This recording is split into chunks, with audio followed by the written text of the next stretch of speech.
सब्जियों का गुप्त जीवन।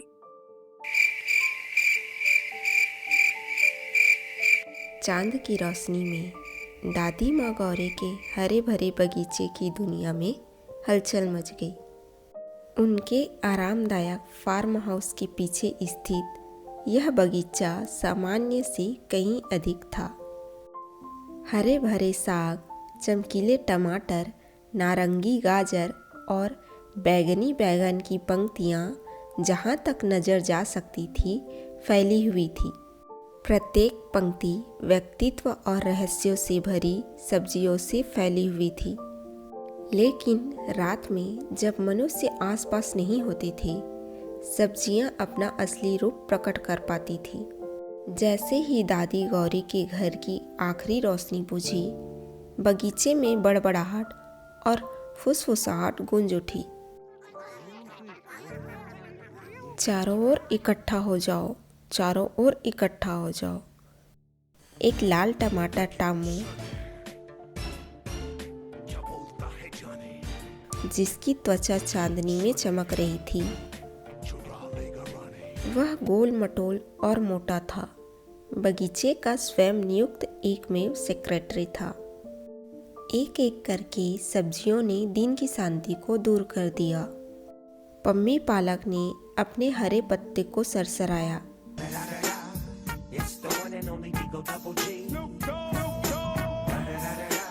जबकि गोलू गाजर ने गर्व से अपने पत्ते को ऊपर की ओर धकेला।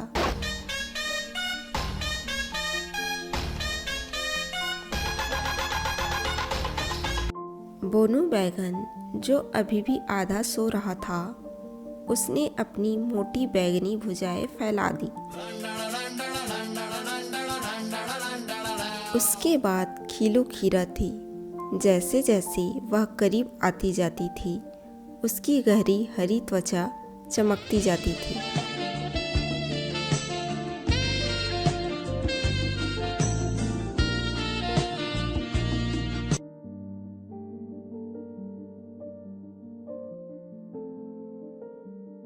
क्या खबर है टामू? उस परेशान करने वाली गिल्लो गिलहरी पर कोई खबर है? हाँ, मुझे पेपर से खबर है कि मिस्टर गिल्लो गिलहरी एक व्यापक छापेमारी की साजिश रच रहे हैं। पूरे बगीचे में बातें फैल गई। मिस्टर गिल्लो गिलहरी कई हफ्तों से उनके लिए दुश्मन बने हुए थे। पत्तों को कुतर रहे थे, आधे खाए हुए टमाटरों को जमीन में छोड़ रहे थे और कभी कभी बीज भी कुतर रहे थे। यह कार्यवाही का समय था। हमें अपना बचाव खुद करना होगा। मेरे साथ कौन कौन है? जैसे ही उन्होंने अपनी रणनीति पर चर्चा की, एक सौम्य आवाज आई, माफ करें प्रिय दोस्तों।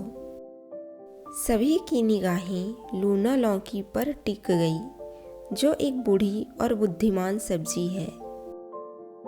टामू ने कहा, क्या आपके पास कोई विचार है? कई साल पहले इस बगीचे में एक और संरक्षक था, महान कद्दू। वह हमारी रक्षक थी। अपने आकार और ताकत से कीटों को दूर भगाती थी। शायद उसके वंशज हमारी मदद कर सकते हैं।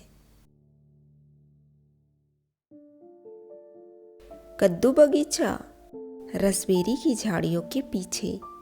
हमें उन्हें पाने के लिए किसी बहादुर को भेजना होगा। बगीचा खामोश हो गया।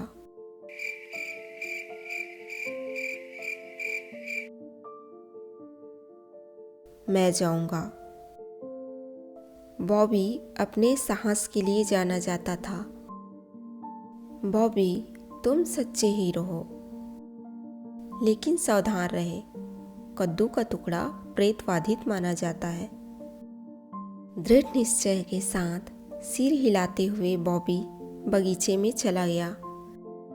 कद्दू बगीचा की यात्रा बॉबी की अपेक्षा से अधिक गहरी और डरावनी थी।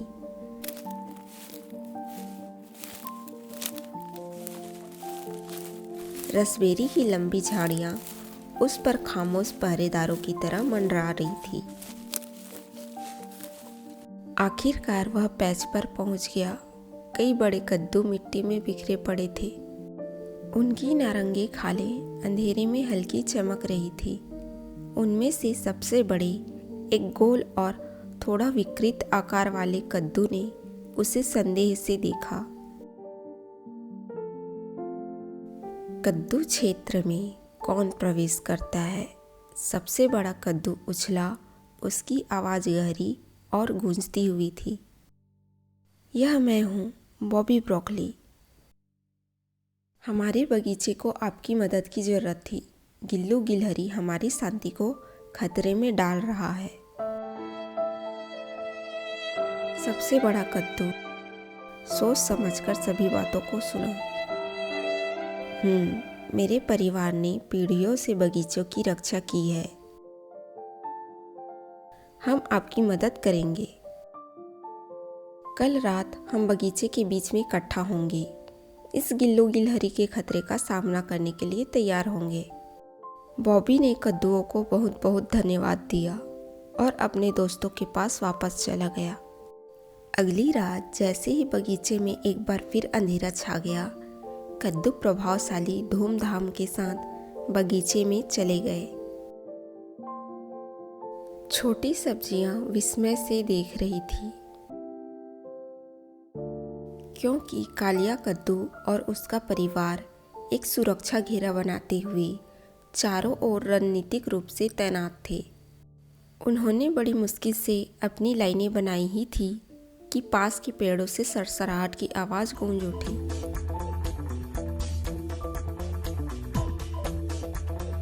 वह रहा वो।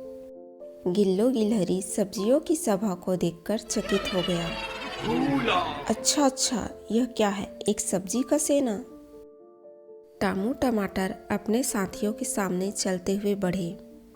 इस बार नहीं गिल्लो गिलहरी, हमने आपके काफी छापे मारे हैं। अभी चले जाओ या बगीचे के क्रोध का सामना करो। मिस्टर गिल्लू के दोस्त मजाक में हंसने लगे। हमारे पास न केवल ताकत है, बल्कि हमारे पास साहस भी है। जल्दी वहां से हटो। एक पल के लिए गिल्लू गिलहरी झिझके। कद्दू का आकार डराने वाला था और सब्जियां उसकी अपेक्षा से अधिक व्यवस्थित लग रही थी, लेकिन उन्होंने इसे नज़रअंदाज कर दिया और आगे बढ़ गए। टामू और अन्य टमाटरों ने खुद को छोटी छोटी गुलेलों में लपेट लिया और गिलहरियों पर निशाना साधा।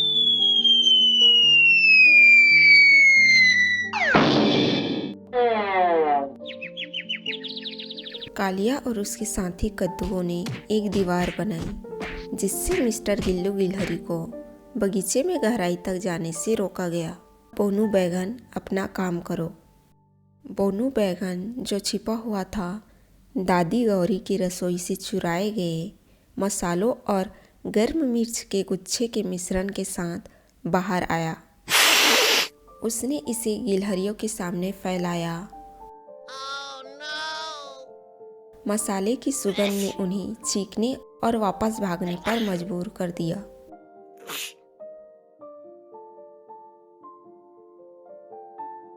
जैसे ही आखिर गिल्लू गिलहरी पेड़ों से गायब हो गए, सब्जियां खुश हो गई।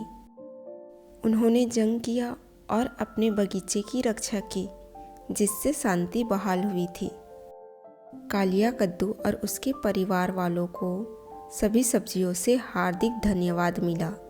कालिया कद्दू को बगीचे के संरक्षक के रूप में हमेशा सम्मानित किया जाएगा। अगले कुछ दिनों में बगीचा अपने शांत जीवन में लौट आया, लेकिन सब्जियां जानती थी कि उनकी एकता ने उन्हें बचा लिया है और वे पहले से कहीं अधिक करीब रहे। उन्होंने मिलकर एक खतरे का सामना किया और उस दिन के बाद किसी भी गिल्लू गिलहरी ने उन्हें दोबारा चुनौती देने की हिम्मत नहीं की। और इस तरह बगीचा फला फूला। इसकी सब्जियां न केवल सूरज की रोशनी और मिट्टी से, बल्कि दोस्ती, बहादुरी और बगीचे के अभिभावकों के अटूट बंधन से भी पनपी। ऐसी ही मज़ेदार कहानियाँ देखने के लिए हमारे चैनल को सब्सक्राइब ज़रूर करें और बेल आइकन को दबाना ना भूलें।